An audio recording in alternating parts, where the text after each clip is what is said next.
Meus irmãos, minhas irmãs, muito prazer. Eu sou Gilberto,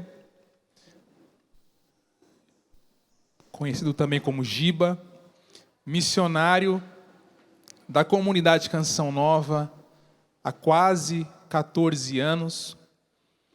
Atualmente fui enviado, Nosso conselho da comunidade, nosso presidente, Padre Wagner, e demais conselheiros, ano passado, enviaram a mim, a minha esposa e minha filha também, para um novo trabalho, numa cidade maravilhosa, chamada Itapetininga.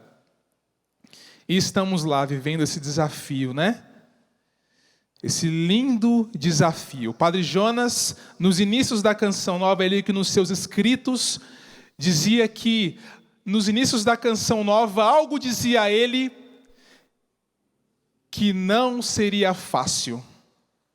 Mas algo também dizia a ele que seria lindo.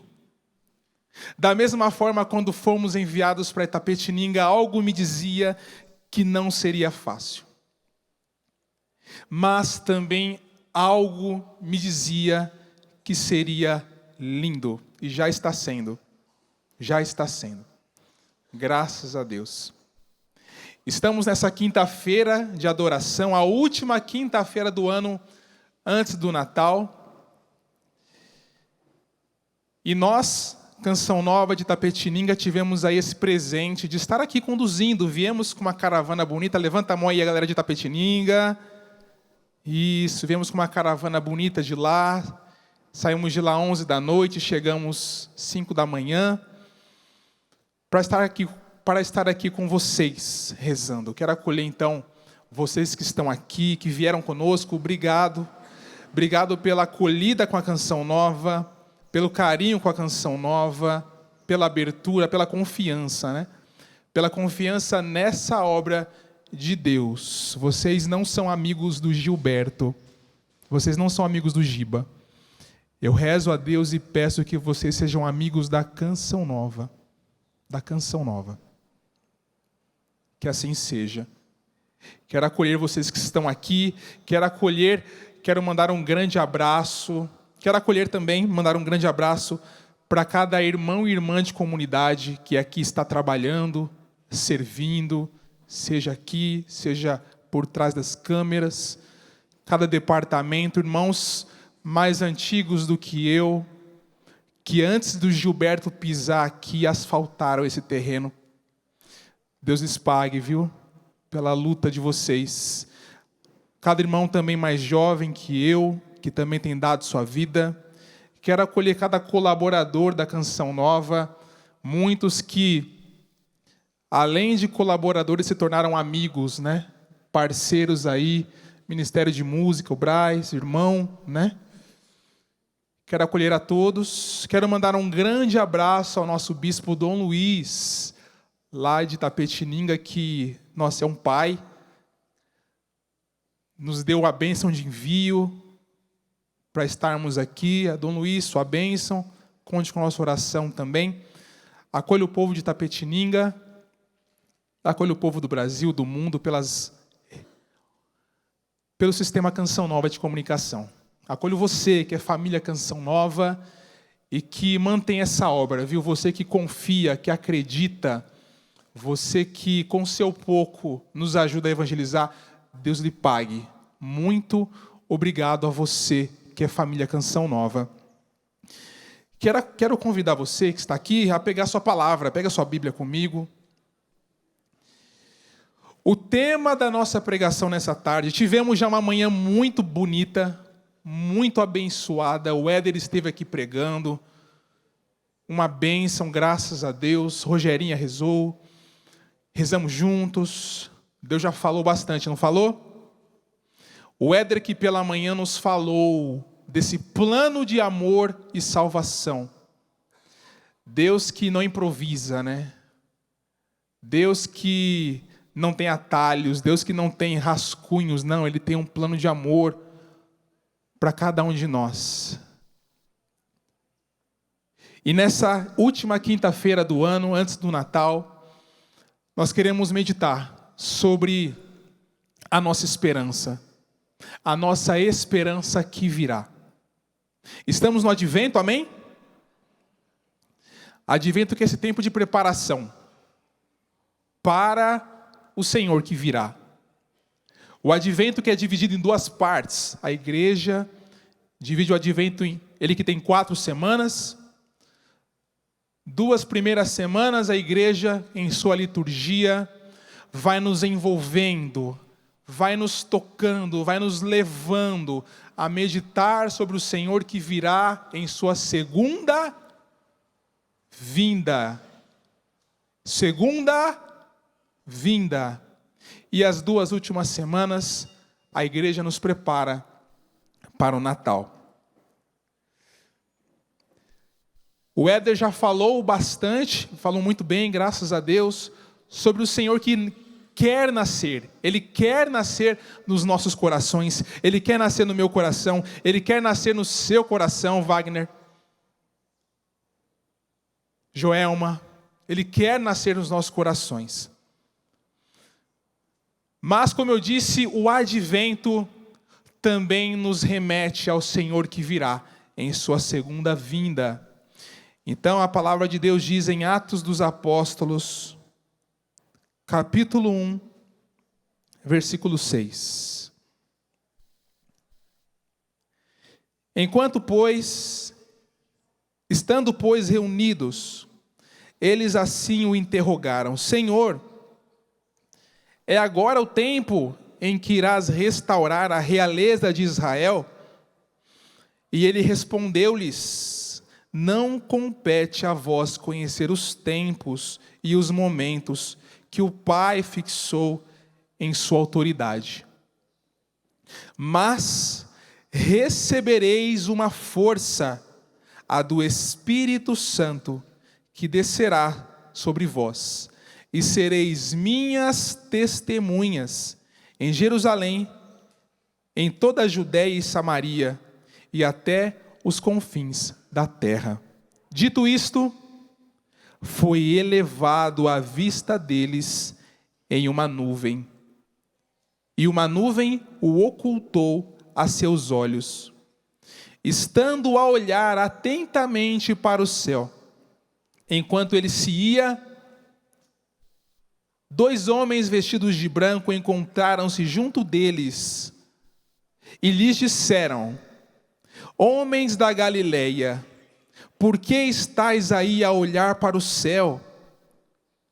Este Jesus que foi arrebatado dentre vós para o céu, assim virá, do mesmo modo que o vistes partir para o céu. Palavra do Senhor, graças a Deus. Vamos aplaudir a palavra de Deus.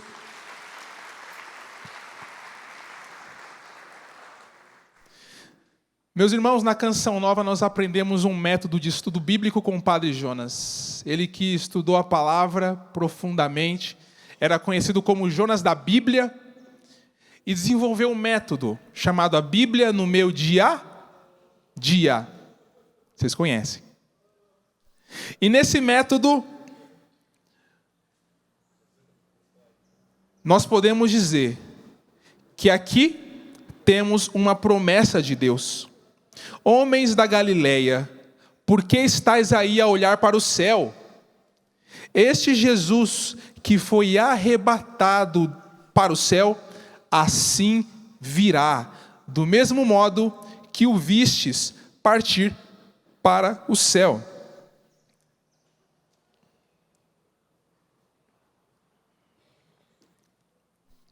Temos uma promessa clara de Deus. Esse Jesus que foi arrebatado, que foi elevado, virá da mesma forma. Só para contextualizar, olha que interessante. Jesus, ressuscitado, apareceu aos seus. Põe aqui tua mão, Tomé.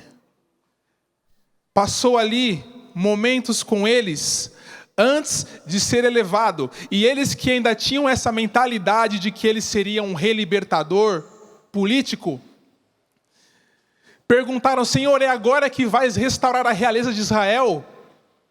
E ele respondeu: não compete a vós saber, mas recebereis o Espírito Santo, que virá sobre vós e sereis minhas testemunhas. E aí, depois de dizer isso, ele foi levado. Outras traduções dizem arrebatado. Ele subiu aos céus. Imagina só, você, um dos discípulos, vendo ali Jesus, aquele seu mestre que conviveu com você, sendo elevado. Ele que realizou tantos milagres, prodígios, tantos sinais, subindo aos céus. E os discípulos olhando, e ele ia, subia. Imagina só os discípulos maravilhados com aquilo. Ressuscitou, venceu a morte. Agora subindo aos céus, eles estavam extasiados, em choque. Aí surgem 2 homens vestidos de branco e dizem a eles: homens da Galileia, por que estáis aí parados? Por que estáis aí parados? Esse Jesus, da mesma forma que ele subiu, ele voltará. Ele voltará. E aí nós temos, meus irmãos, a promessa de Deus para nós nessa tarde. Claro, estamos às vésperas do Natal. Ele virá pequenino na manjedoura, sim. Ele quer nascer nos nossos corações. Ele quer. Nós não merecemos, mas Ele quer nascer no seu coração e no meu. Mas nós não podemos perder de vista que Ele já nasceu, já venceu a morte, e que Ele virá em glória, meus irmãos. Essa é a promessa de Deus para nós nessa tarde. E eu posso te dizer que essa é a maior promessa que Deus podia nos fazer. Esta é a maior promessa que Deus pode dizer a você. Ele virá. Eu virei, diz o Senhor. Eu virei para céus novos e terra nova. Eu virei. Essa é a maior promessa que nós, como cristãos, precisamos assumir a cada dia. A vinda do Senhor, meus irmãos. Um teólogo muito importante, já falecido, que eu tive acesso a um dos seus livros, dizia que a vinda do Senhor, essa segunda vinda, é o horizonte de toda a nossa fé. Sabe o horizonte? Sabe a meta? Horizonte é aquilo que está à frente, né? Horizonte é para onde nossos olhos têm que estar voltados. Tudo aquilo, toda a nossa luta, toda a nossa labuta para ser fiel a Deus, para sermos bons esposos, boas esposas, bons pais, bons filhos, para vivermos a santidade, não é para esse mundo, não. É porque no nosso horizonte está essa segunda vinda. Meus irmãos, é assim que a Canção Nova vive a esperança. É assim que a Canção Nova vive o Ano Santo da esperança. É só a Canção Nova? Não. É toda a igreja. É da igreja. A igreja espera. A cada missa nós rezamos, anunciamos, Senhor, a vossa morte e proclamamos a vossa ressurreição. Vinde, Senhor, Vamos dizer juntos isso? Vinde, Senhor, De novo. Vinde, Senhor Jesus. De novo. Vinde, Senhor Jesus. Nós te esperamos, Senhor. É assim que a igreja vive. Mas eu digo que a Canção Nova vive ainda mais. Por quê? A Canção Nova, na sua história, tem esse DNA escatológico. Esse DNA, por quê? Porque o nosso pai, Padre Jonas Abib, Quantas e quantas vezes, quantas e quantas pregações antigas, até hoje eu volto lá para ouvir, eu tenho salvas, que ele nesse rincão, nesse chão, anunciou que o Senhor viria, pregou que Jesus estava voltando, pregou que o Senhor virá. Isso diz de nós. E se você também é canção nova, isso vibra no seu coração. Vibra, isso arde no seu coração. Quantas e quantas vezes na minha época de caminho vocacional eram essas pregações que eu ouvia do Padre Jonas e isso reacendia, e isso me falava: é isso, Gilberto, você nasceu para isso. Eu, no meu desejo, no meu anseio de ser todo de Deus, trabalhava, estudava, tinha minha profissão, enfim, mas já não dava mais, já não tinha mais sentido. E quando eu ouvia o Padre Jonas em pregações dos anos 90, 2000, pregar sobre céus novos e uma terra nova, isso ardia, e isso arde até hoje em mim, e eu sei que também arde nos meus irmãos, porque nós nascemos para isso. E se você que me acompanha também é canção nova, isso está ardendo em você também. Eu tenho certeza. Eu tenho certeza. Meus irmãos, é assim que a canção nova vive a esperança. Nós estamos no ano santo da não ouvi, da eu estou falando bastante com vocês, porque depois do almoço, né, dá aquela... Ainda mais quem não dormiu a noite direito, né? Estamos no ano santo da esperança, amém? E é assim que nós vivemos. Estamos no ano jubilar. Nosso saudoso Papa Francisco, antes de sua morte, proclamou o ano santo da esperança, baseado na palavra de Romanos 5, que diz: a esperança não engana, a esperança não engana. A cada 25 anos, a igreja vive um ano jubilar. Sabe disso, né? A cada 25 anos, a igreja vive esse ano jubilar. O último foi em 2000. Eu estava começando na igreja. E na época, o Papa João Paulo II, 2000 anos de Jesus, certo? Proclamou um ano santo celebrativo pelos 2000 anos de Jesus. Com o tema Cristo ontem, hoje e sempre. E este ano, 2025, a igreja nos convocou a sermos peregrinos da esperança. Amém. Vocês estão acordados. Isso aí. Estou gostando. Meus irmãos, olha para o mundo ao seu redor. Não faça isso, mas se você ligar em certas emissoras, se você ligar em certos noticiários, em certas TVs que eu não vou falar aqui, se você ligar, meu irmão, é tiro, porrada e bomba. É guerra, é Rússia contra a Ucrânia, é Israel e Palestina, é guerra aqui, é guerra lá, é guerra no Brasil, é tornado, é furacão, é tsunami, é enchente, é avalanche de lama, vidas sendo tiradas, jovens perdendo sua vida de forma precoce. Meus irmãos, o mundo nos dá uma enxurrada de desespero. O mundo nos dá uma enxurrada de tristeza. E quanta gente caindo em ansiedade, em medo e em angústia só de assistir certos canais de TV. Filtre. Faça um filtro naquilo que entra em sua casa. Faça um filtro.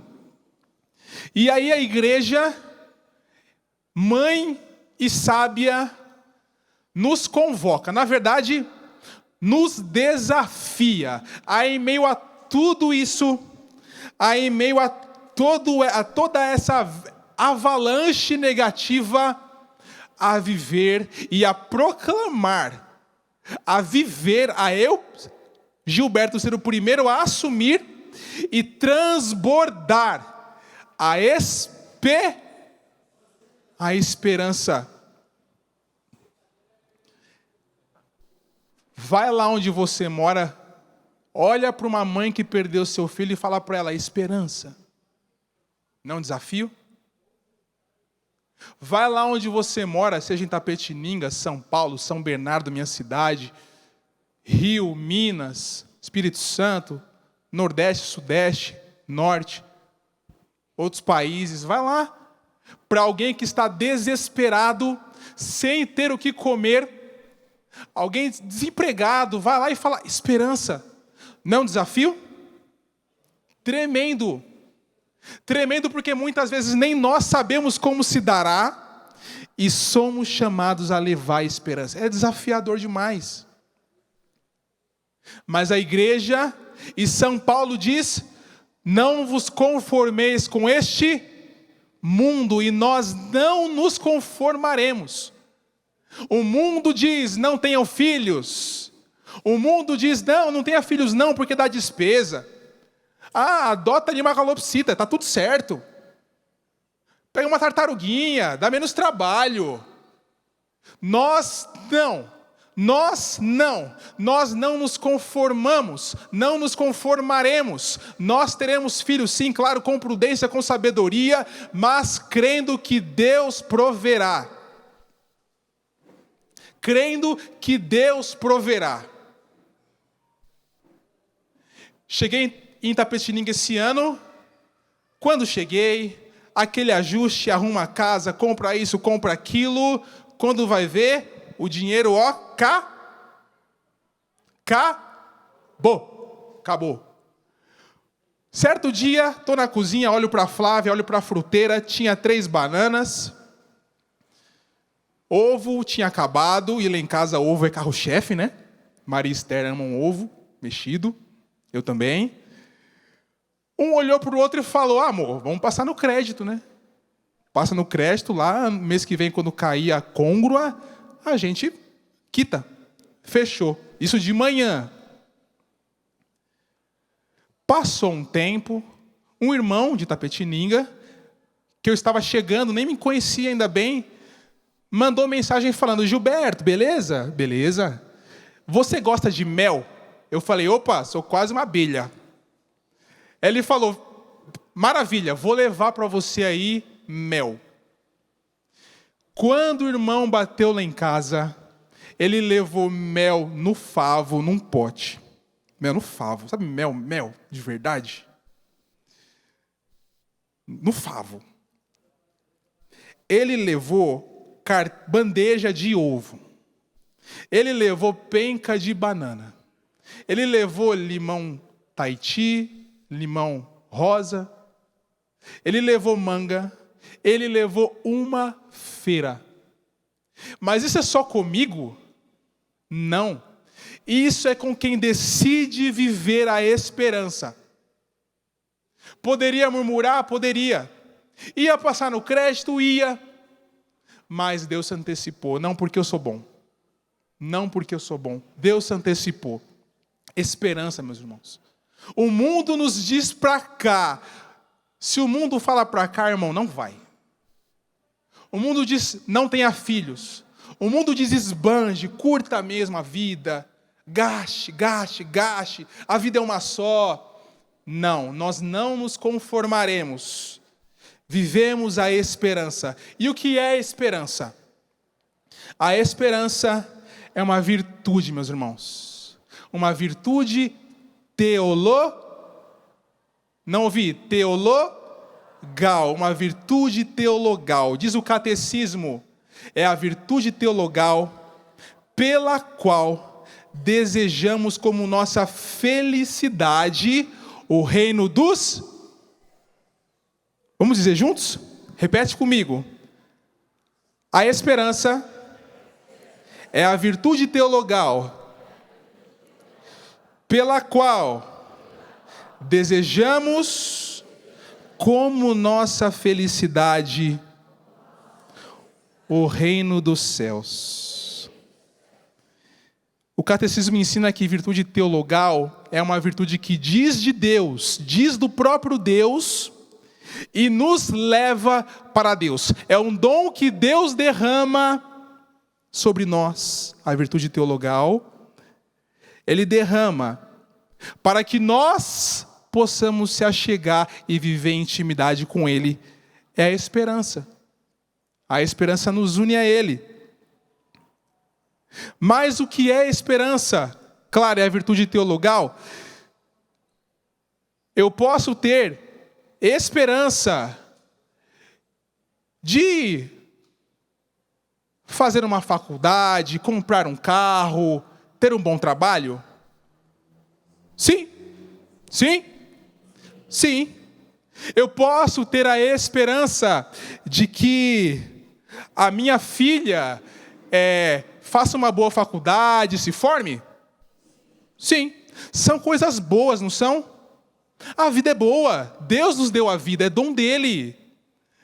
Mas quando nós vivemos a virtude da esperança, quando nós colocamos a nossa primeira esperança no reino dos céus, no Senhor que virá em glória e purificará todas as coisas, não vai ter mais choro, não vai ter mais tristeza, não vai ter mais morte. Quando eu coloco aí a minha esperança, as esperanças terrenas são purificadas. Purificadas. Ai, eu não vou, se eu espero no céu, se eu espero em Deus, eu não vou mais trabalhar, visando ficar rico, só para ser ganancioso. Só para esbanjar e curtir. Dinheiro é ruim? Se fosse, que dá para mim. Né? Dinheiro é ruim? Não. Mas quando eu espero em Deus, quando eu quero dar a minha vida para Deus, para o serviço de Deus, os bens terrenos se tornam ferramentas. Uma santa que eu gosto muito, Teresa d'Ávila, ela dizia, frase conhecida: Teresa sozinha não é nada. Vamos lá? Teresa sozinha não é nada. Teresa com Deus é muita coisa. Vamos dizer isso? Teresa, pode dizer seu nome aí. Você sozinho não é? Diga seu nome aí. Gilberto, com Deus é muita. Mas Teresa, com Deus e com dinheiro, irmã, é uma potência. É uma potência. E seu dinheiro não vai ser para festança, esbanjar. Não. Vai ser para evangelizar. Vai ser para ir além, para ir até aqueles que não podem. Vai ser para fazer kit de Natal para as crianças. E entre outras coisas que a nossa igreja católica sempre fez. Vamos aplaudir a igreja? Muita gente fala que tal instituição faz isso, faz aquilo, mas irmãos, a igreja sempre foi pioneira em caridade, em ações. Pioneira. Repita comigo: a esperança no céu purifica a esperança terrena. Mais uma vez, a esperança no céu purifica a esperança terrena. Eu nem falei, eu sou casado, viu? O pessoal sabe, né? Dona Flávia deve estar por aí, Maria Esther também, nossa filha. Meus irmãos, só um instante. A igreja ensina que o evento Cristo, repito, o evento Cristo, ele tem 3 pontos: sua encarnação, seu mistério pascal e sua vinda gloriosa. 3 pontos. Jesus foi um evento. Jesus de fato existiu, viveu, andou neste mundo, viveu na Judéia. Foi um fato, um evento. O verbo, vai dizer São João, no princípio era o verbo era Deus, o verbo estava junto com Deus, e o verbo se fez carne e habitou entre nós. Ele habitou entre nós. Ele existiu. E como que ele existiu? Prova pelos fatos, pelos milagres, pelos testemunhos, pela ação da igreja e também por historiadores que nem cristãos são. Existem historiadores que nem são cristãos e que trazem: Jesus existiu, feito homem. Então ele se encarnou, amém? Depois ele viveu seu mistério paixão, morte e ressurreição. Vai dizer Isaías 53 que nem aspecto humano ele tinha mais. Ele assumiu as nossas misérias, as nossas fraquezas. Ele assumiu. Certamente você já viu Paixão de Cristo, o filme, né? Olha, aquele filme não retrata o todo que Jesus sofreu, mas não era para ele, era para mim. Era eu que era para estar lá, acorrentado, flagelado. Ele viveu tudo, suou sangue, sangrou na cruz, mas a morte não venceu, ele ressuscitou. Ressuscitou. Então, seu mistério pascal. Agora, olha que interessante. Como eu disse, são 3 pontos: encarnação, mistério pascal e vinda gloriosa. Encarnação, check, né? Ok? Já foi. 3 pontos. Encarnação, ok. Mistério pascal, ok. O que falta? O que falta? Você entende que nós estamos do meio para o fim? Nós estamos do meio para o fim. Isso não é discurso para trazer medo, não, é para trazer esperança. Porque lá estarei eu, estarei a Flávia, estará a Maria Esther, e juntos adoraremos ao Senhor. Lá não terá dor, mas eu preciso estar atento e não posso viver essa vida deixando a vida me levar. Não posso mais. Se você até hoje viveu essa vida deixando ela te levar, para. Se você é cristão de aparência, até quando? Até quando? Meus irmãos, vou dar um testemunho particular que eu acho até muito bonito. A cidade que estamos é uma cidade bem católica, um povo de igreja. Um povo de igreja. Grupo de oração não falta. Não é? Estou errado? Quero mandar um abraço para o Nelsinho, para o Sandro, os irmãos da Renovação. Grupo de oração não falta.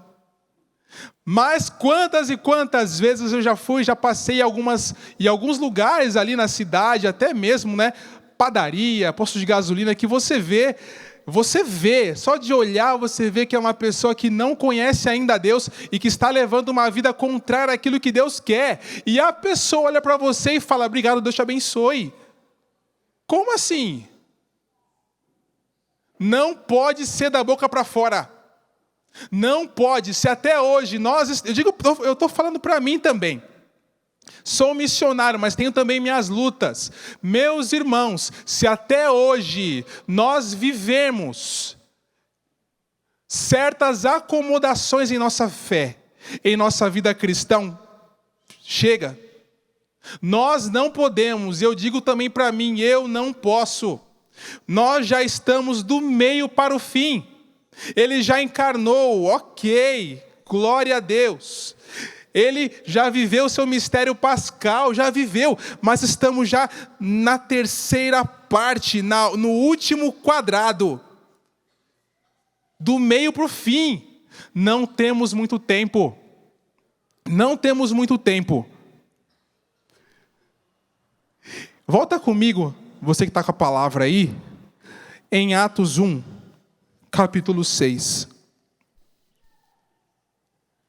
Perdão, Atos, capítulo 1, versículo 6.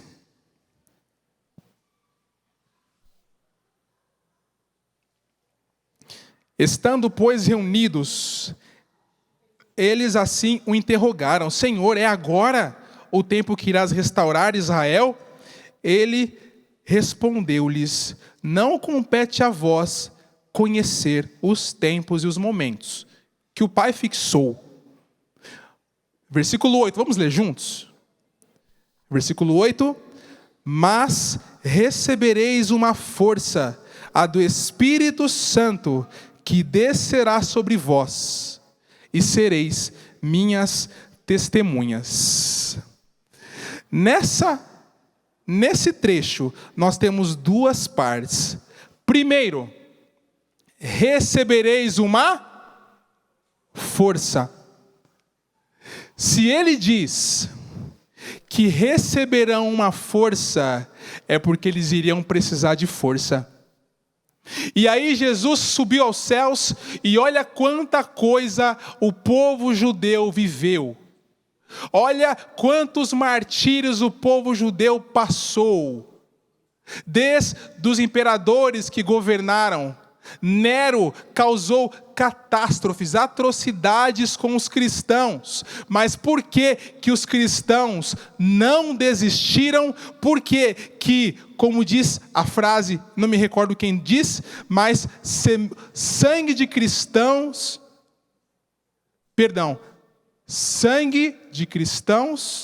é semente de novos cristãos?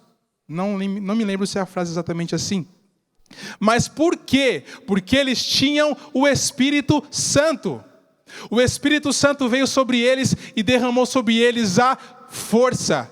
Porque eles iriam precisar muito. Primeiro ponto é esse. Segundo ponto, o Espírito Santo desceu sobre eles primeiro, porque eles precisariam de força. Amém? Segundo ponto, por que o Espírito Santo desceu sobre eles? Para que eles fossem testemunhas. E depois de Pentecostes, eles saíram e olha a igreja. Nós somos frutos de Pentecostes. Nós somos frutos desse derramamento do Espírito Santo. Ele prometeu que o Espírito Santo viria. E o que aconteceu em Atos 2? Vamos pegar aqui. Tendo se completado o dia de Pentecostes, estavam todos reunidos no mesmo lugar. De repente, do céu, um ruído, como um agitar-se de um vendaval impetuoso, que encheu toda a casa onde se encontravam.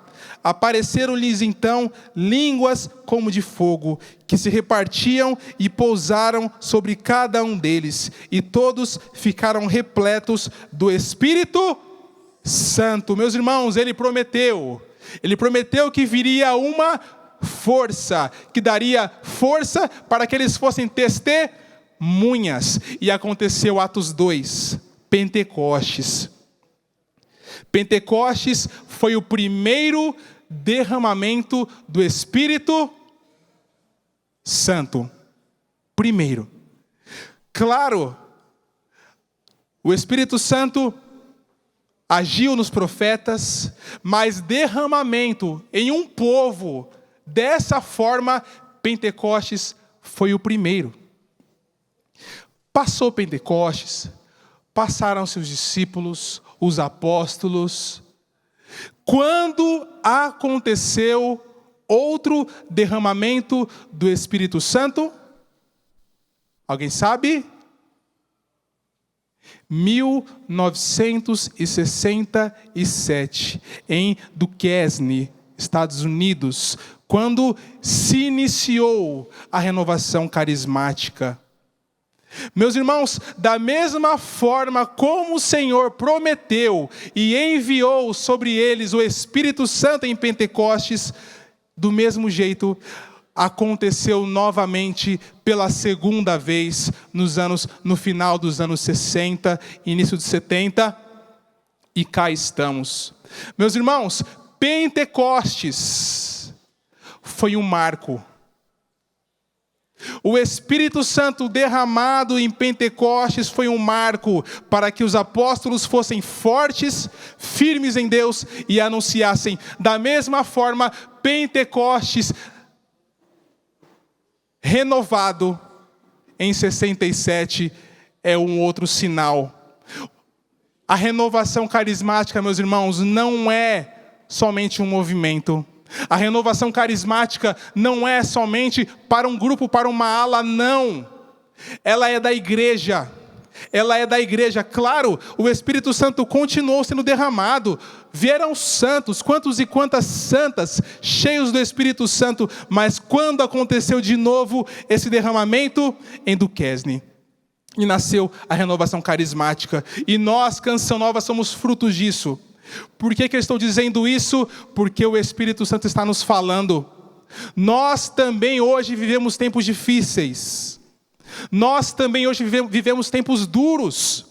Nossos filhos e filhas estão sendo arrastados. O mundo quer arrastá-los em ideologias, em coisas que não vêm da vontade de Deus. São durezas, são coisas duras, mas o Espírito Santo veio sobre nós em Pentecostes e veio também no início da renovação carismática para que eu e você, meus irmãos, fôssemos fortes. Fôssemos fortes. Deus quer nos fortalecer. Nós precisamos do Espírito Santo. É o Espírito Santo que vai nos deixar preparados, que vai preparar em nós, homens e mulheres novos, bem dispostos para a segunda vinda de Jesus. Meus irmãos, o Espírito Santo é o antídoto. Existe um veneno que tem picado cada um de nós. Cada um de nós tem sido tentado a cair na apostasia, abandonar a fé. Porque você vive coisas, você vive lutas, você vive durezas, e é muito fácil você murmurar e negar a Deus. A vida nos traz provas, fazem parte. Se nós não formos homens e mulheres cheios do Espírito Santo, nós negaremos por isso aqui, por isso aqui, por uma enfermidade. Enfermidade é duro, mas Deus é maior, como cantamos. E é o Espírito Santo que traz o antídoto contra a picada da serpente da apostasia que tem picado cada um de nós, que tem picado. Todos nós, igreja, temos sido tentados. Não temos? Vamos pedir o Espírito Santo? Ele é o antídoto. Eu não sei o que você tem vivido. Deus sabe, eu não preciso saber. Eu não sei o que você tem clamado, eu não sei o que você tem enfrentado. E que tem muitas vezes te tirado a paz. Mas Deus sabe. E é o Espírito Santo de Deus que vai gerar em você esse Jesus que virá. É o Espírito Santo que vai preparar seu coração para ser uma manjedoura. O Éder não pregou aqui de manhã, sermos manjedoura. Como seremos manjedoura? Pelo Espírito Santo.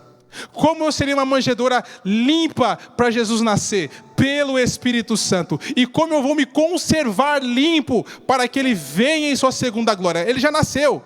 Eu tive a graça de conhecê-lo. Eu conheci Jesus. Tive essa graça. Ele nasceu em mim. Mas como eu vou conservar a casa limpa, arrumada, aconchegante, pelo Espírito Santo? Você quer o Espírito Santo? Vamos ficar de pé?